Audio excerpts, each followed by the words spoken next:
हे पेशंट आमच्याकडे grade 3 hair लॉसच्या स्टेजमध्ये आले होते, ज्यात फ्रंटल हेअरलाईन मागे सरकलेली होती आणि समोर थिनिंग स्पष्ट दिसत होतं. ट्रान्सप्लांट पूर्वी आम्ही त्यांचा स्कॅल्प अनालिसिस, डोनर स्ट्रेंथ आणि फ्युचर हेअर लॉस प्रोग्रेशन याचा सविस्तर अभ्यास केला.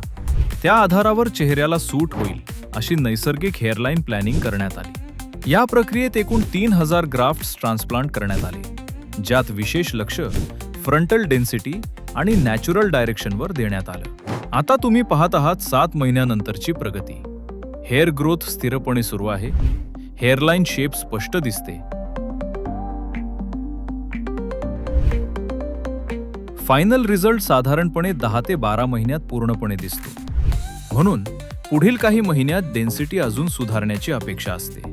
योग्य डायग्नोसिस, प्रिसाइज टेक्निक आणि डिसिप्लिन्ड पोस्ट ट्रीटमेंट केअर हे सक्सेसफुल हेअर ट्रान्सप्लांटसाठी अत्यावश्यक असतं.